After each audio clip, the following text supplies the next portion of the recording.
everybody, CW here. Let's do another video on our rebuild here of the 350 Legend Ruger American. This one here we're going to put on Tally Precision mounts. These are their lightweight scope mounts. And what's nice about these is they're rings and bases in one. And I'll pop them out here and show you. They come with the screws, they come with everything. They come with all the recommendations for the torque specs on these, which are ring cap screws are 17 to 20 inch-pounds, but go by your scope manufacturer. They come in different sizes. As you can see, they're 1 inch, 30 millimeter, and 34. These are 1 inch, and they're low. And these ones here, this was a tough one to figure out because their website for this is, it's not very understandable. Apparently, this fits a number of different rifles. And it's like pulling teeth to get it to know that it's for the Ruger American. They keep wanting to say Cascade. And when I picked them up off of Amazon, I typed in Ruger American, and it comes up Cascade. And nowhere in their literature does it say that they're the same. It doesn't suggest it, doesn't list them together, nothing. So you don't know if it's a mistake by Amazon posting that, because, you know, we all know we've done searches for, you know, green tennis balls, and you get yellow ones. Even though you typed in green ones, you only want green ones. You'll get yellow ones. So you don't know if it's a mistake or if it's something else. So, you know, you don't take things for granted. But I cross-referenced the model number from the website, and it said it was the same. So we took a chance. So that's what we're going to do. So let's get these off and put these on. I cannot show you this. So what we're going to do is I'm going to pop these off. These are on with red Loctite. So I really would like to show you, because it's not impossible to get these off, and you don't have to do a whole big deal of special work. A little bit of heat will break that bond, and these will come right out. And then we'll put these new ones on.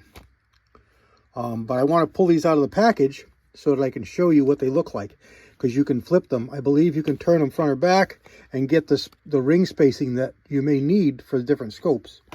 And I think I'm going to go back to this is a Bushnell Banner 2, and I think it's a 4 to 16, 4 to 12. 4 to 12. So that's the scope I want to use now.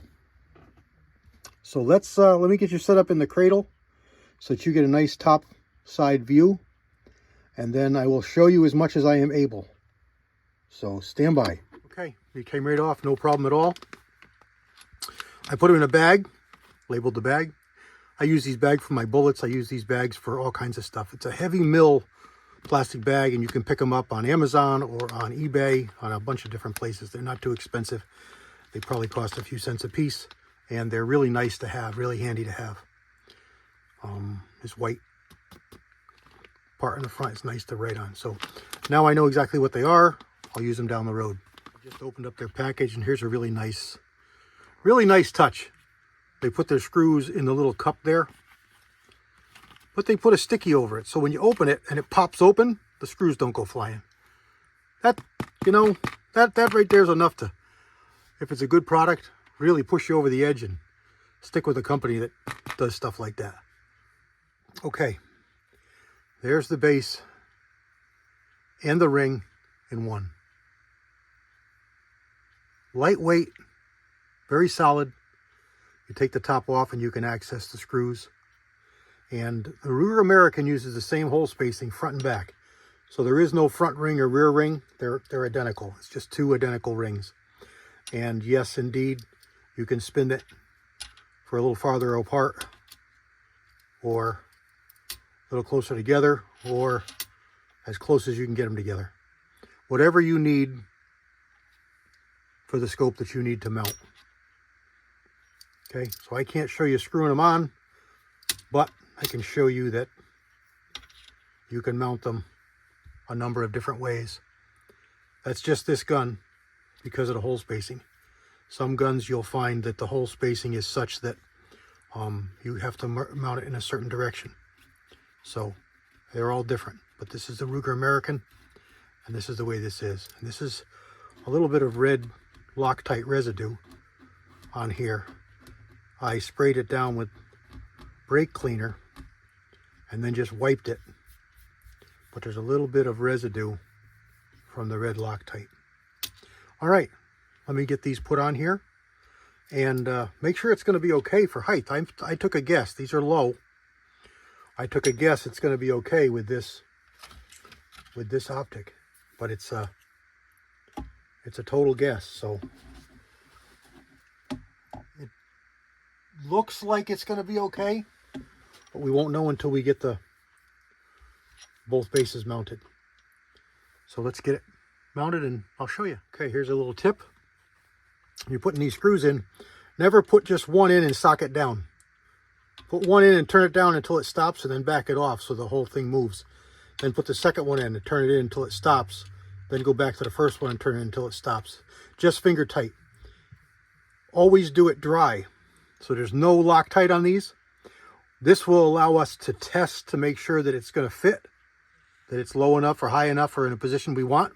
It's going to allow us to test fit to make sure that none of the screws are hanging down too low that they're going to bump into the bolt body. You know, they're coming through. These are all things you have to test for. Now it is going to get a little bit smaller dimension. When we torque these down, you get an extra quarter of a turn. Chances are that quarter of a turn isn't going to make any difference. It could. So, you know, you do it one last time when you torque them down.